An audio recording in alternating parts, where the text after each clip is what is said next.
You're the one who asked me, okay?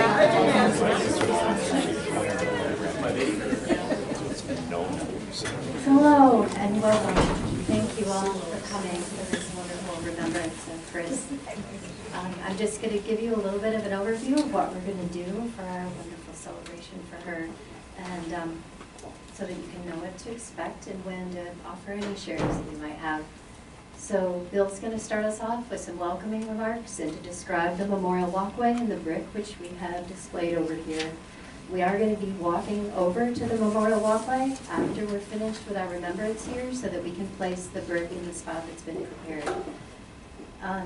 After Bill is done talking, I want to dedicate the tree so that we also have something alive, and I'll tell you a little bit about that later. And then David Choi put together an absolutely beautiful remembrance of Chris in pictures, which we'll show. And then David Crotney has some things that he'd like to share. David's going to be taping some of this up until we have our general sharing so that we can have this be a more private and personal start to it at that point. Greg is going to be speaking, and Greg and I after David, and so then we would like to just open it up and share whatever's on your mind. We look forward to that. It sounded like this was working a little bit, so I'm going to use it. Could you hear me? Yes. Okay. So, thank you, Mary. If I hold it this distance, everyone can hear me okay? No? That's even better. All right, sorry. So, again, thanks everyone for coming today. I really appreciate it. Sorry, yes, Paul and Daphne will remind me. I'll hold it here. So, you know, it's obviously very tragic that we have to get together today, but it's really, really important. And I'm really very happy that so many people who knew Chris and worked here in the past and all the people who work here today have come together. It's appropriate and I think very meaningful for all of us to get together to talk about Chris and to celebrate her life and to remember who she was and all of the great things that she did while she was here. What I wanted to do is just really briefly mention a little bit about Chris's career here at EPA, but I also don't want to spend too much time on that because, you know, when I think about all the people who work in our building here and in the building next door, for me personally, it was great to see Lee and a bunch of other folks come back because it is the contribution of all the many things, of all the people who worked in this office going back to the 70s. And even though I didn't work here at that time, and I was a kindergartner back then, I like to take the fact that I've been here now for 20-some years, and I like to talk to my staff and my managers about this, that we are part of a long line of people who've made many, many important contributions over the years. And no one person can do all those things, but Chris made some awesome contributions when she was here. But she also, being part of our office, means that she contributed to all the many things that the office has done for public health and the environment. So just a little bit about Chris. So I didn't realize this, that Chris was born in Detroit, Michigan. And well, she probably didn't know it at the time. She got a wonderful background to come and work here at EPA. She went to college to study an undergraduate in chemical engineering at Byron School at Texas A&M. And then she got a degree in environmental and civil engineering from the University of Delaware. And before she came to work here at EPA, she worked for a couple companies. She worked for Shell in Texas for a few years, and also for DuPont, the chemical company in Delaware. She found her true calling, which was to come here to Ann Arbor and to work with all of us. And so Chris started here a few years before I did in 1989. So this past year was her 29th year at being part of our office. And as I mentioned, Chris worked on many, many programs over the years and with a lot of people. And I'm not going to go over all the programs that she worked on, but some of the major projects that she worked on in the earlier parts of her career was fuel programs. So Chris worked on the reformulated fuel program, worked on projects related to ethanol, worked on the Mola Source air toxics team that worked on reducing benzene, and at least for the past 10 years, maybe 10 to 15 years, we had a real need in the division for people who had technical expertise, but to help us run our contracts and contract management. And I think that that's great because it meant that Chris had the opportunity then to interact with many, many people across the division, across our office. And for those of you who work with her and know her, she's someone who was extremely reliable, always very happy, always able to help. And so through that process, I think it's also great because in Chris's case, she really did contribute to almost every single project that we did in the last 15 or 20 years. I just had one other thing that I wanted to mention that I had not known, and so thank you, Marion and Jeff, for telling me this. One of the teams that Chris was on apparently was called Team 1. That's a great name. I guess we never have that team name again. And my understanding is that that was the name of the team that worked on this building and helped be, and I remember this because I was here at that time in the old building, and I can tell you, I thank Chris a lot for that because I was in a trailer at that time. Many people were, but I think that's pretty cool. And I didn't realize this, but it means that every time you walk down the hallway, or if you're in a conference room, or you're in your cubicle, you can thank Chris for the contribution that she had as part of that team to help design this building that we are all working in, or many of us work in. And a nice memory too of all the many, many things that our office has contributed to society, and much of that work has happened in this building. We help think Chris, a little bit of Chris every day when we're working here. So with that, I'm going to give it back to Aaron.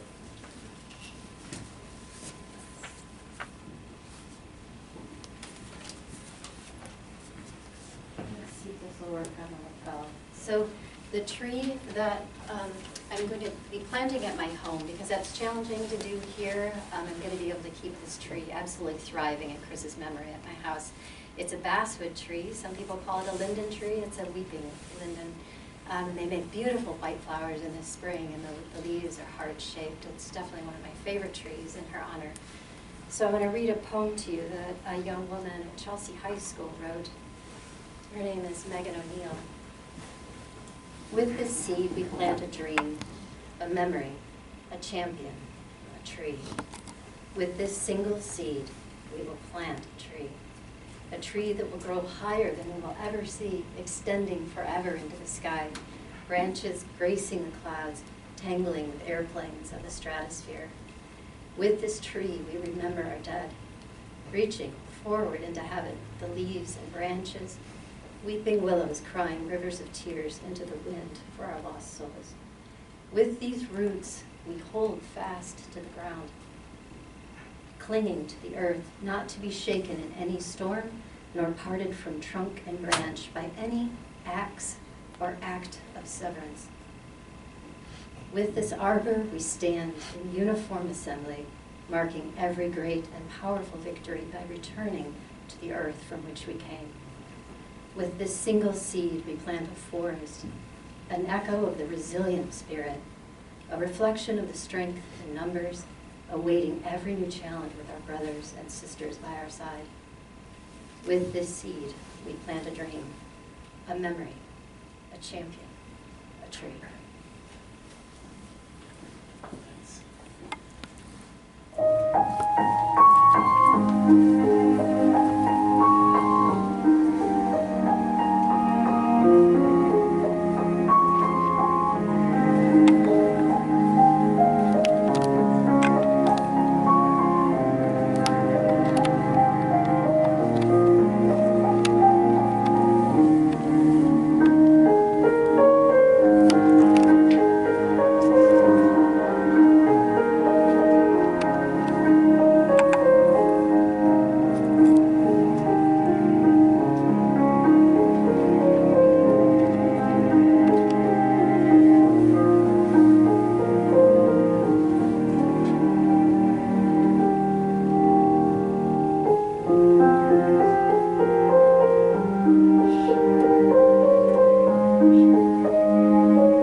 until that.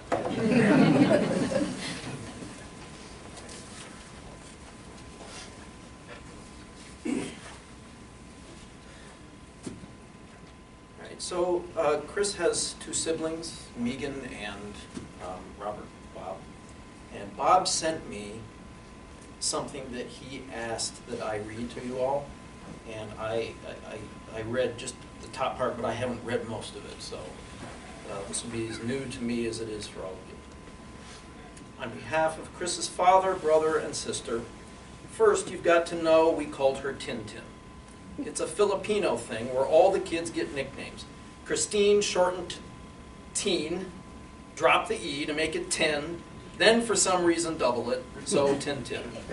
Whose siblings were Bobby, called Jay, and McCoy, Coy.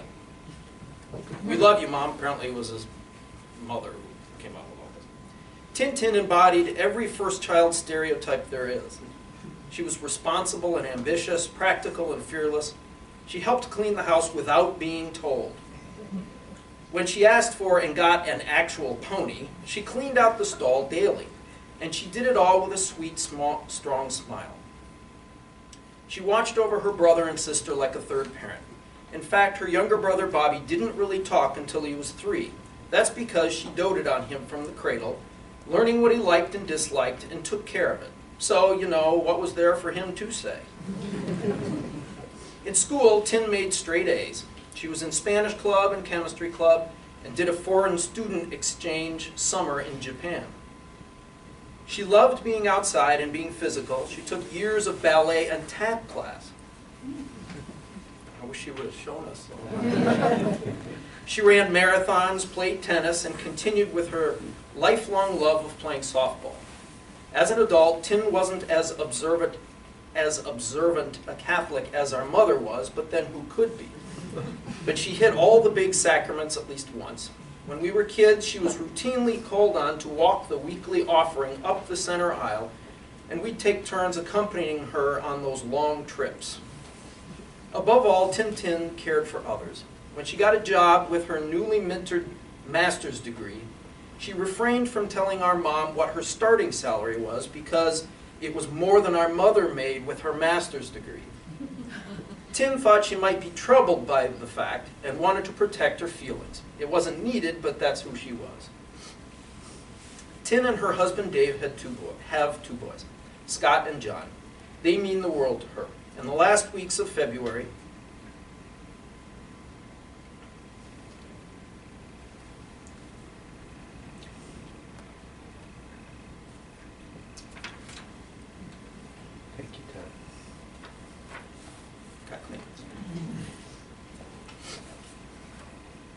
her only concern was how her passing would affect their lives. They are smart and strong young men who have lost their mother too early. Please keep them in your prayers.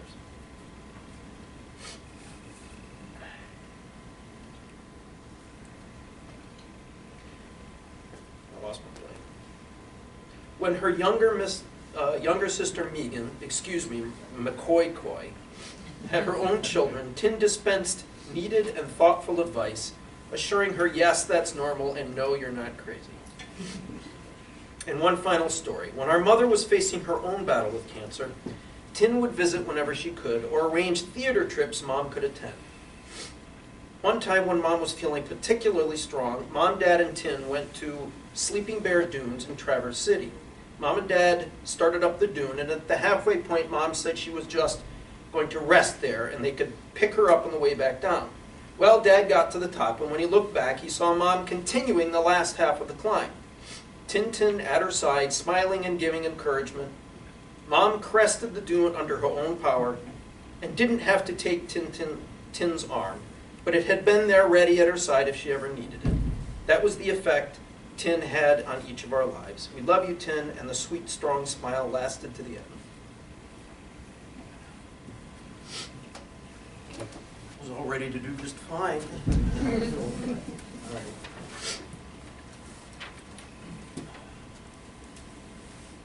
All right, so how do you summarize a 27-year relationship in 10 minutes? You don't. So I thought I would give some highlights of things I remember, and little stories. So I started here in 1991, Chris was in 1989, and some of the information that Bill got actually came from a book of biographies that was put together in the fall of 1990. We had an influx of new employees, and apparently at that time management thought, well, I don't know if it was management, somebody thought it was a good idea that everybody know who everybody else is and their likes and dislikes and background and all that business. And so I found, in snooping around Chris's cube, I found this old book, which I will keep until I leave, and I will pass it on to somebody here. And there was a page for Chris. So I'm just going to pass it. This is a copy, so if I lose it, it's no big deal. I'm just going to pass it around. You can look at it and see what she wrote. That's how I know she started in 1989. Chris was one of my first friends, first workmates. One of my very first memories of her, I'd only been here a month, maybe two, and I needed some information, and I didn't know where to get it, and I asked her. Unbeknownst to me, she went and found it, made a copy, and brought it to me. And I remember at the time thinking, who does that? You've got your own work to do, and she just went and did it. That was just the kind of person she was. Over the years, we worked on a number of things together. The anti-dumping refiner baselines with Deb Reed was the big one, first one. It probably lasted a year and a half, and the picture you saw of her choking herself with the with the tie, I think that was a commentary on that project. We worked on reformulated gasoline, which was tied to the anti-dumping refiner baselines. That just was its own beast. Now that beast has been far eclipsed by the Renewable Fuel Standard Program, if I know anything about that. But back then, reformulated gasoline was complex, lots of questions coming from industry, and we spent a couple of years, that was a lot of what we did, was answering questions and trying to iron out things and doing technical amendments and that sort of thing. It was mentioned this new building team. I worked with Chris on this team that helped design the building. Mobile source air toxics, the renewable fuel standard, and then of course, because she was in contracts, lots of contacts were in that context. And then of course, she sat next to me for the last, well, we moved here in '98, I think it was. Yes. So for 20 years, she was 3 cubes away. And so I saw her pretty much every day she was here. Numerous conversations about all sorts of things. Her coaching t-ball and soccer, discussions with the other coaches and parents didn't always go well in those contexts. Her stories of dropping Scott off at daycare, how that all often didn't go well. Stories of families, kids, her trips to Orlando, where her husband would run a marathon. I think at a certain point, probably right around the time she had kids, she stopped the whole marathon running thing. She still did some of the activities, but at that point, she was just completely devoted time-wise to her kids. Then I also threw in discussing crafts for Cub Scouts. There was a period of time I was a den leader. It used to be called den mother when I was a kid, and I was just den leader. And her trying to do this or that craft, and me pointing her to the scrap box in south of Ann Arbor to get supplies and all that stuff. A few little snapshots, things that I remember that are just, they're not really stories, just almost literally snapshots. She sprained her ankle. So back when they were in the other building, she was walking around on crutches for a while. She had a difficult tail end to her first pregnancy. Scott turned out great, but there was some anxiety at the end of that process. She brought Scott in as a baby. It's back when we were in the other building. And I said, "Who does he look like?" And she said, "Me." And I said, "Who does he look like when he's crying?" She said, "Dave." And she was pregnant with Jonathan, and she was quite a ways along, at least 8, maybe 9 months. And She and I think Mary sat next to me at the time.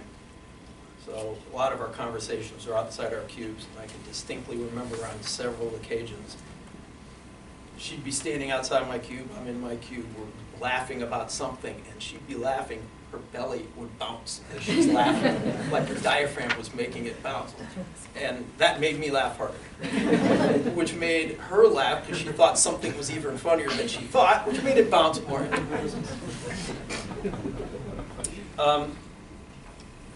I can remember on numerous occasions, including relatively recently, she'd be sitting in meetings, and I'd sneak a glance at her, and she'd be paying attention in her body language, but her eyes were completely shut. Many meetings over the years, I just assumed because she was spending all her time and energy with her kids. I remember a time we had a fire drill here, and everybody piled out, and people are milling around and talking, and Chris is off by herself, talking on a cell phone, facing away from everybody. Turned out she just found out her mother had passed away. She once told me I could shovel manure. I don't care. That was her way of saying she was more or less emotionally detached from the work that she did, and the worst kind of work that you could hand her was just fine with her. I don't know if that had anything to do with her taking over contracts, but she had a long commute, for those of you who don't know. It was an hour or so on a good day. On one particular day, I think due to the snow, it was 2 hours. She got here and she said, I cannot do this anymore. No way can I do this. That was many years ago. She kept doing it. Chris was one of the first people, and for a long time, the only person that I told about my son's diagnosis, which I won't get into, but at the time it happened when he was 3.5, it was very hard. He's doing fine now, by the way, but she was the only person I felt comfortable at that time telling. Her kids, when her kids were younger, I once told her about the fact that we had praying mantises in our backyard. And she wanted some for her kids. So I found one of the little praying mantis eggs and brought it in a little baggie.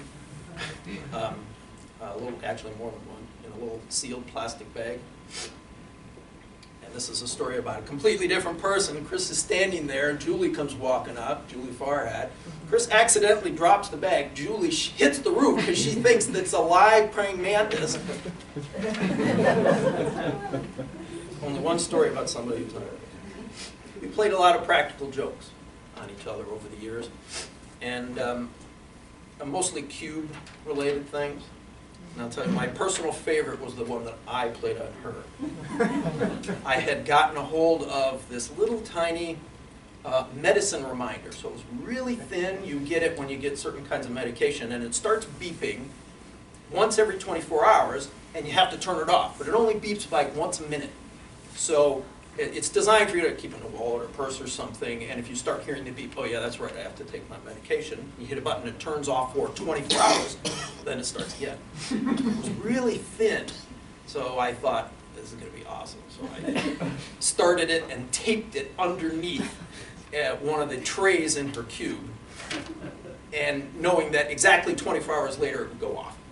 And so the next day I'm sitting in my cube and I'm just waiting, and Jeff Herzog actually knew, and he was like typing, he's 2 cubes away, he's typing, hey, wasn't that supposed to go off? Anyway, it goes off, and of course it only beeps once every minute, so she hears a beep. Goes back to working a minute later, beep.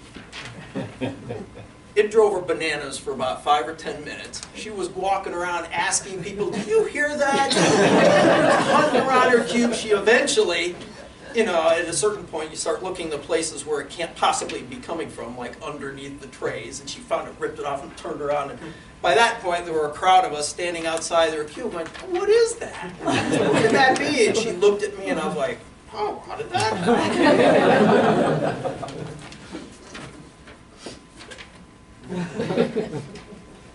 She wore turtlenecks in the middle of summer. She wore these work-appropriate, fancy sweatpants. I don't even know what they were. It was like they were made out of craft felt or something.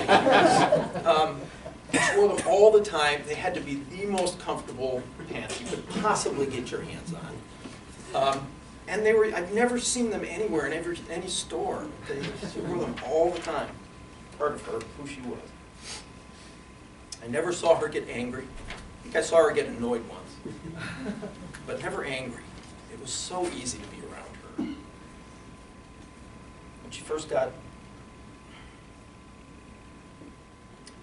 first got cancer, she said to me, "What did I ever think about before cancer?"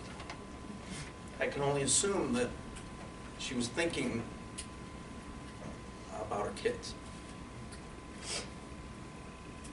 Last December, when she had been through her most recent set of therapies, and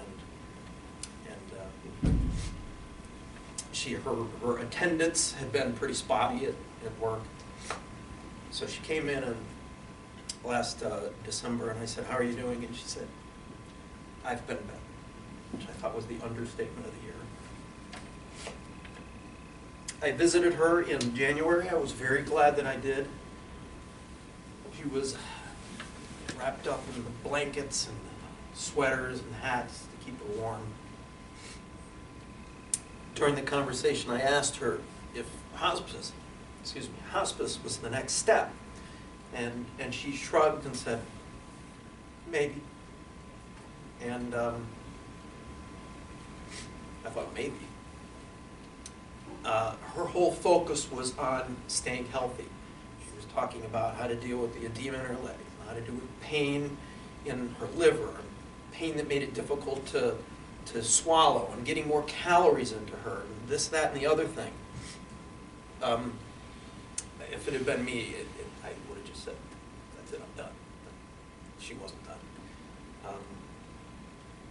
Fighter to the end. I think that's all I had to say.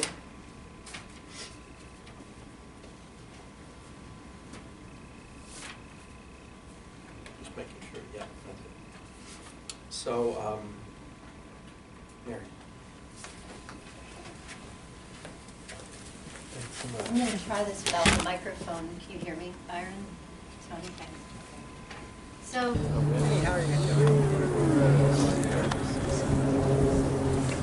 Here we go. You're like, oh, yes.